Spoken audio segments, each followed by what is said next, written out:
Assalamualaikum warahmatullahi wabarakatuh. Terima kasih sudah klik video ini. Gimana kabar kalian semua cuy? Asik ya? Semoga kalian tetap semangat dan antusias untuk ngikutin semua rangkaian cerita horor ini. Pastikan tonton sampai akhir ya, nanti aku akan ada banyak sekali cerita lainnya. Oke cuy, jadi kisah ini dikirim sama kita yang bernama Onsa, Jawa Timur. Halo Onsa. Nah, kisah ini terjadi pada tahun 60-an dan dialami oleh neneknya yang kita sebut aja namanya Nenek Asih. Dan tanpa mengurangi rasa hormat juga, aku akan langsung menyebut dengan namanya aja cuy ya. Nah, jadi ceritanya pada masa itu Asih ini sudah berumah tangga cuy dengan seorang prajurit angkatan laut yang bernama Jaka. Nah, karena tuntutan profesi, Jaka ini dipindah tugaskan ke Surabaya. Jadi ya udahlah itu Asih sama 4 anak mereka yang cuy itu tuh masih kecil-kecil, ikut pindahlah itu ke sana juga. Nah, selama di Surabaya, Asih sama Jaka ini sepakat untuk sekalian beli rumah aja. Jadi nggak ngontrak atau tinggal di rumah kerabat gitu atau di rumah dinas juga enggak. Mereka mau beli rumah. Nah lalu mereka mulai survei-survei rumah lain coy, sampai akhirnya ketemu sama satu rumah yang cocok. Dari segi harga, ukuran, kondisi bangunan dan juga akses jalanannya, semua oke. Tapi ada satu hal yang masih ngeganjel di hatinya si Asih, yaitu wilayahnya masih sepi kali. Asih bilanglah ke Jaka, "Mas, ini kira-kira aman gak ya kalau kita tinggal di sini? Di kompleks ini baru ada 3 rumah aja loh Mas. Termasuk rumah ini, selebihnya cuma kebun. Pas di belakang rumah ini ya ada sungai sih, tapi di seberang sungainya cuma ada sekebun lagi. Kita nggak punya banyak tetangga Mas kalau tinggal di sini," kata Asih. Jaka jawab, "Sekarang emang masih sepi yang, tapi namanya juga kompleks hunian. Lama-lama juga pasti nanti bakal rame. Kita sabar dulu aja lah, nanti pasti banyak kok yang tinggal di sini," kata Jaka. Nah, terlepas dari lingkungannya yang sepi cuy, rumah ini tuh sebenarnya punya banyak sekali poin plus. Salah satunya yaitu udah punya sumur sendiri. Pada masa itu, kata nenek aku Nadia, kebanyakan orang-orang tuh masih ngambil air itu langsung ke sungai. Jadi walaupun tepat di belakang rumahnya itu juga ada sungai yang airnya juga bening, tapi tetap repot kan kalau setiap kali butuh air mereka harus turun dulu ke sungai ngambil air, habis itu masuk rumah lagi, kan repot. Jadi keberadaan sumur itu tentu akan sangat membantu kegiatan mereka sehari-hari. Dan selain itu, sumurnya ini cuy juga dibangun di dalam ruangan khusus yang punya pintu juga. Kan biasanya sumur ini kan dibangun di ruangan terbuka ya kan. Letaknya ini di antara entah dekat kamar mandi, dapur, atau juga ruang cuci. Nah sumur yang ada di rumah ini beda. Tempatnya itu terpisah di satu ruangan sendiri. Nah di ruangan itu mereka juga bisa untuk nyuci baju, nyuci piring gitu loh. Nanti kalau misalnya udah selesai, pintunya bisa dikunci lagi. Tentu ini jadi pertimbangan penting kali. Karena cuitu itu keempat anak mereka kan masih kecil-kecil. Kalau sumurnya ini berada di ruangan terpisah yang bisa dikunci pula pintunya, ini kan akan meminimalisir kemungkinan anak-anak mereka nyebur atau kepeleset ke sumur. Cuy itu lagi main ya kan. Jadi bisa lebih aman lah gitu. Nah akhirnya dengan semua pertimbangan tadi, mereka akhirnya mantap untuk membeli rumah itu cuy. Lalu gak lama kemudian mereka sekeluarga pun mulai pindahlah ke sana. Nah kebetulan Asih ini punya 2 adik laki-laki cuy, yang juga mau sekolah di Surabaya. Beda usia antara Asih sama adik-adiknya ini cukup jauh. Cuy itu adik-adiknya masih SD. Karena mau sekolah di Surabaya, ya udah sekalian aja adiknya ini pun diajak untuk tinggal sama mereka di rumah baru itu. Jadi walaupun memang lingkungan di sekitar rumah itu masih sepi, paling enggak suasana di dalam rumah tuh cukup rame, ya kan? Jadi ada Asih, ada Jaka, ada 4 anak mereka dan ada 2 adiknya si Asih. Jadi total kan ada 8 orang yang tinggal di situ tuh kan, rame kan jadinya. Dah akhirnya mereka mulailah tinggal sama-sama di rumah baru ini. Nah Asih ini punya kebiasaan bangun tengah malam buat sholat tahajud dan juga beres-beres rumah. Kebiasaan itu masih Asih lakukan pas dia udah pindah ke rumah baru ini juga. Tapi siapa sangka kalau dari sinilah serangkaian kejadian horor mulai terjadi. Ya, jadi ceritanya suatu malam abis sholat tahajud, Asih ini lanjut cuci piring di ruang sumur itu. Posisinya Asih duduk di bangku kecil yang disebut dingkle tuh. Dia nyuci. Nah, pas lagi nyuci, Asih tuh ingat ada satu piring kotor yang ketinggalan di atas meja dapur. Asih pun berdiri lah mau ngambil si piring itu.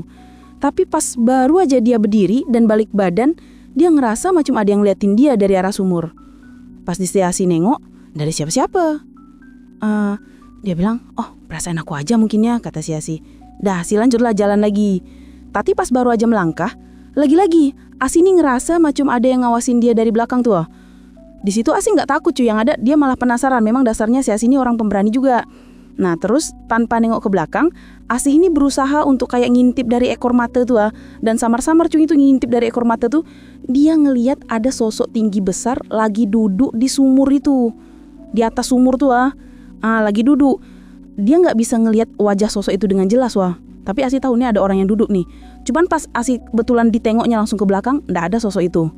Nggak mau ambil pusing di situ, Asih lanjutlah nih jalan ke dapur, ya kan.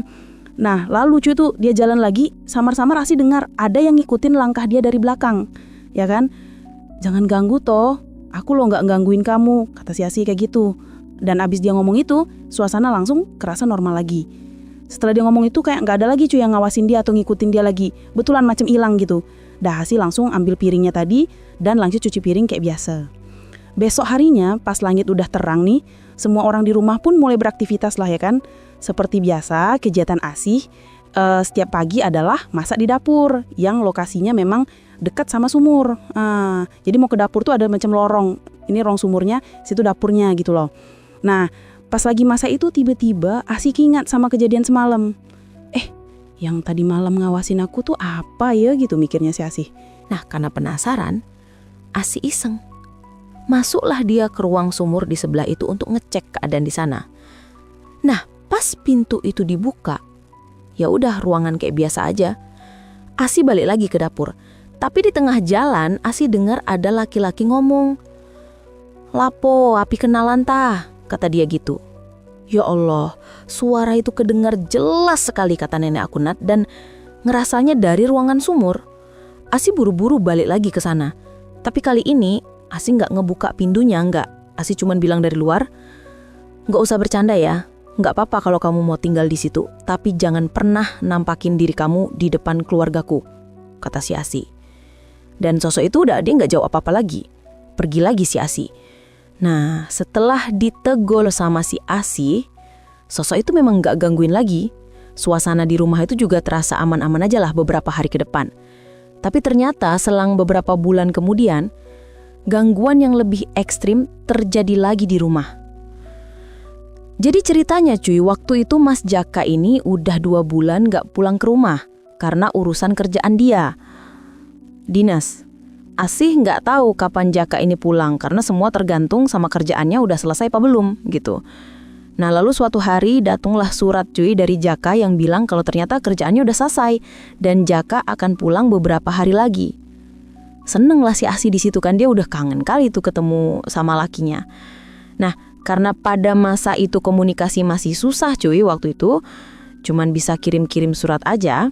Asih ini jadi nggak bisa selalu mantau kabarnya si Jaka nih. Nggak kayak kita sekarang yang bisa dengan gampang nanya, udah OTW atau belum sayang, udah nyampe di mana, kira-kira berapa lama lagi di jalan, share live location dong. Kayak gitu nggak bisa dulu kan.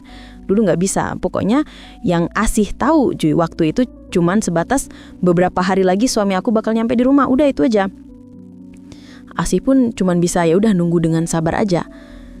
Nah lalu suatu hari nih, sekitar jam 8:30 malam, pas Asih nih lagi nidurin anak-anaknya, dia dengar ada yang ngetok pintu rumah.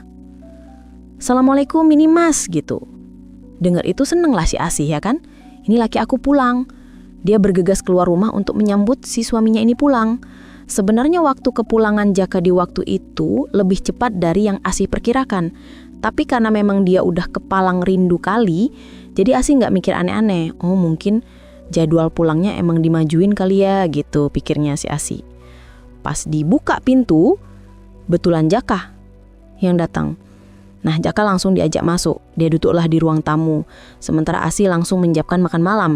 Dia nyiapin juga baju ganti suaminya dan dia ngerebus air panas untuk Jaka mandi. Itu sebelum ngerebus air cuy, Asi kan harus nimbah air dulu nih di sumur itu. Nah, dia timbala itu. Nah, pas lagi nimbah, Asi denger ada suara perempuan. Perempuan berbisik di telinganya dia. Ikut duduk pocomu gitu. Asih refleks noleh ke sana kemari kan. Siapa nih? Tapi dia nggak ngelihat siapa-siapa. Udah, Asih lanjutlah nimba lagi. Terus dia rebuslah itu air. Nah, setelah ngerebus air, Asih pun nyamperin si Jaka ini yang masih duduk di ruang tamu. Dia bilang, mandi dulu mas, airnya udah siap, kata si Asih. Dengar itu Jaka diam aja. Diam. Nah, lalu di saat yang sama, Asi ini juga notice kalau makan malam yang dari tadi dia siapin belum disentuh sama si Jaka. Asi bilang lagi, "Loh mas, kok belum dilakukan makanannya? Emang kamu gak lapar?" Dengar itu Jaka langsung noleh, natap si Asi, ya kan? Tanpa ngomong apa-apa, Jaka cuman senyum dan dia berulang kali merhatiin si Asi dari atas sampai bawah gitu-gitu. Terus Jaka bilang gini, "Ke kamar aja yuk, istirahat," katanya. Lepas Jaka ngomong kayak gitu, di situ perasaan Asi langsung gak enak. Kok kayak gini suami aku? Biasanya tiap habis pulang dinas cuy, Mas Jaka ini selalu ngajak si Asi tuh ngobrol dulu, cerita gimana perjalanannya, apa aja yang dikerjain. Pokoknya kayak gitulah. Ini kenapa sekarang ini langsung ngajak ke kamar gitu kan. Terus tiba-tiba Asi langsung keinget sama bisikan di sumur tadi. "Iku duduk bojomu." Di situ perasaan Asi udah kayak jangan-jangan memang bukan Mas Jaka nih. Tapi di situ Asi berusaha tenang. Dia berusaha tenang dengan bilang ke Jaka, "Ini sebentar ya mas ya, aku ngunci kamar anak-anak dulu," katanya dah. Jaka pun cuman dia senyum ngangguk aja. Nah cuy, itu anak-anak sama adik-adiknya si Asi ini ya tidur di satu kamar. Kedua adiknya Asi kan masih SD kan cuy, dan usianya gak beda jauh sama anak-anaknya Asi. Jadi makanya mereka semua dijadiin satu kamar tuh. Dah dia masuk ke kamar anak-anaknya sama adiknya itu. Lalu sesampai di kamar mereka, Asi langsung kunci pintunya dari dalam. Waduh, merinding nih. Sebenarnya cuy itu kalaupun itu beneran bukan Jaka cuy ya, Asi gak takut sama dia. Tapi di sini Asi malah khawatir kalau betulan itu bukan Jaka, nanti sosok ini bakal ngebahayain anak-anak sama kedua adiknya. Jadi udah, mending aku kunci diri aku di dalam sama anak-anak dan adik aku stay aja di dalam ini untuk ngejagain mereka. Ternyata betul lah, yang di luar itu bukan Jaka. Karena dia tahu Asi gak keluar-keluar, si Jaka ini nyusul ke kamar anak-anak di depan itu. Kan Jaka ketok pelan-pelan, Dek, gitu. Asi dengar panggilan itu. Dia diem aja pak, diem dia kan. Karena gak ditanggepin, lama-lama suara ketukannya makin kencang. Makin marah. Wah, di sini si Asi ini makin yakin lagi, dah enggak, ini fix bukan laki aku, karena suami aku nggak pernah kayak gitu. Asi yang mulai panik pun tetap berusaha untuk, aduh ya Allah nanti jangan sampai kebangunan anakku nih, kayak gitu kan. Dia cuma tenang dan berusaha berdoa nih dalam hati. Karena suara gedoran itu makin kencang, Asi khawatir sosok ini bakal nekat masuk ke kamar. Nanti kalau dia nyalakain anak-anak aku sama adik-adik aku gimana nih? Tapi anehnya di sini di tengah suara gedoran yang memang kencung kali itu macam mau didobrak gitu semua, anak-anak di sana nggak ada yang kebangun, nggak ada. Mereka tetap tidur pula semacam nggak kedengeran apa-apa. Bisa loh menarnya kayak gitu. Padahal tuh kencung kali digedor. Asi juga gak mau ngebangunin mereka. Yang bisa Asi lakukan pada saat itu cuma tetap waspada sambil terus berdoa, ya kan. Masih tuh digedor si Asi diem aja. Terus gak lama suara gedoran pentu tuh mulai berangsur-angsur menghilang. Asi tetap gak mau keluar kamar tuh cuy. Dia tetap duduk di situ sampai akhirnya dia ketiduran di kamar anak-anak ini. Dan memang betul cuy, besok paginya cuy itu buka kamar, gak ada siapapun yang datang. Memang bukan lakinya tadi malam tuh yang datang. Barulah 2 hari setelah kejadian mengerikan itu, Jaka akhirnya pulang. Ini udah Jaka yang asli, ini suami yang asli. Asi langsung ceritakan ke Jaka tentang kejadian mistis yang dialami kemarin itu. Nah awalnya di sini Jaka nggak percaya. Jaka, masa sih dek? Apa segala gitu-gitu kan. Sampai akhirnya gantian Jaka yang ngalamin sendiri. Jaka ditampakin cuy. Jadi ceritanya suatu pagi cuy, pas Jaka ini mau sholat subuh, dia nimba air dulu kan untuk wudu. Entah kenapa Hawa pagi itu rasanya beda kali, kata Jaka. Perasaan Jaka udah mulai gak enak di situ. Nah lalu pas Jaka ini selesai nimba dan mau keluar dari ruangan sumur ini cuy, tiba-tiba ada yang bilang, "Wes, mulai ta?" gitu. Spontan si Jaka langsung nengok ke belakang lah ya kan. Dan kalian tahu di sanalah Jaka ngeliat ada sesosok laki-laki tanpa kepala lagi duduk di sumur itu, Kak. Sosok tuh pakai baju panjang ya kan. Bajunya panjang, celananya panjang, terus dia pegang rokok. Pegang rokok yang menyala, padahal dia nggak punya kepala tuh, cuma dia pegang rokok. Ngelihat itu shock lah si Jaka ini. Kok dia mau teriak nih kok, tapi suaranya nggak keluar. Dia mau lari juga nggak bisa. Badannya tiba-tiba nge-freeze, kayak gitu. Akhirnya Jaka cuma bisa tutup mata aja sambil baca doa dalam hati tuh kan. Jaka nggak berani buka mata lagi. Dia nggak tahu sosok kepala buntung tuh masih ada di depan dia apa enggak. Nah lalu di saat yang sama, Asih yang juga mau sholat subuh nyusul Jaka ke ruang sumur. Dan kelak cuy itu dia masuk, kagetlah si Asih di situ. Dia melihat suaminya berdiri mematung gitu, mata ketutup, tegang badannya. Keringat dingin tuh bercucuran, badannya gemeteran. Ditepuklah pundak sama si Asih. Mas, kenapa mas? Sadar mas? Ada apa? Nah, abis ditepuk Asih ini cuy, barulah badannya si Jaka tuh bisa digerakkan lagi. Dek, astagfirullahaladzim dek. Dek, tadi ada itu dek. Itu apa? Hah? Gak ada apa-apa. Ada kepala buntung dek. Dia duduk di sumur. Kata mas Jaka kayak gitu. Denger itu Asih langsung tahu kalau apa yang dimaksud sama suaminya itu. Itu pasti sosok penunggu sumur yang sama ini yang gangguin aku. Tapi masa Asih ngecek, ya memang gak ada apa-apa. Gak ada apa-apa kok mas. Udah tenang aja yuk. Udah kita sholat subuh aja yuk. Udahlah si Asih buru-buru ambil wudhu. Masuklah ke dalam sholat subuh berjamaah mereka. Setelah sholat cuy, jelas masih kelihatan shock kali sama kejadian tadi. Kelihatan kali dari mukanya. Akhirnya Asih nyuruh Jaka untuk istirahat di kamar. Dan ternyata hari itu Jaka langsung demam. Ngelihat Jaka yang ngedrop habis diganggu sama si sosok penunggu sumur, Asih jadi khawatir. Kalau nanti kejadiannya makin parah kayak gimana ya? Mas Jaka lo sampai ngedrop kayak gini, apalagi nanti ke anak-anak. Asih pun diskusilah sama Jaka untuk menentukan solusi dari masalah ini. Jaka bilang, "Dek, ini udah bahaya nih dek, udah kita tutup permanen aja lah itu sumurnya. Tapi kalau sumurnya ditutup, kita ambil airnya dari mana mas? Dari sungai, udah dari sungai aja gak apa-apa. Atau juga airnya bening kok. Tapi malah makin serem lah mas kalau ngambil air di sungai. Aku kan sering bangun malam-malam buat sholat tahajud, buat cuci piring, buat lanjut kerja lagi. Masa jam segitu aku harus ke sungai dulu?" "Iya sih, tapi kayak gimana ya? Apa gak usah ditutup dulu sumurnya?" "Iya mas, dah gak usah ditutup dulu. Semoga habis ini dia gak ngegangguin kita lagi," gitu kata si Asih. "Ya udahlah dek, banyak-banyak berdoa aja lah kita ya," gitu. Sempat mau ditutup tuh, cuma gak jadi. Nah setelah kejadian tadi, sosok penunggu sumur itu sebenarnya masih sering ngeganggu dan nampakin diri. Masih sering, tapi untungnya gak se-ekstrim kemarin-kemarin. Jadi ya udahlah, tiap kali dia muncul ya Asih cuek aja gitu. Tapi ternyata sikap cueknya Asih ini kayaknya bikin sosok itu kesel. Karena gak pernah ditanggapin lagi sama si Asih, akhirnya sosok ini mulai macam iseng ngegangguin tetangga sekitar. Jadi cuy itu komplek hunian sekitar rumahnya si Asih ini udah mulai agak rame lah gitu cuy. Tetangganya udah mulai makin banyak gitu. Dan ada masjid juga yang terletak gak begitu jauh dari rumahnya Asih. Lalu suatu hari pas masuk waktu subuh cuy, seorang tetangganya Asih yang namanya Pak Arif Sin mau pergi ke masjid untuk sholat jamaah. Rute dari rumahnya Pak Arifin menuju ke masjid itu ya harus ngelewatin rumahnya si Asih dulu. Terus pas dia sampai di depan rumahnya Asih, Pak Arifin ini ngelihat ada bapak-bapak lagi duduk di teras.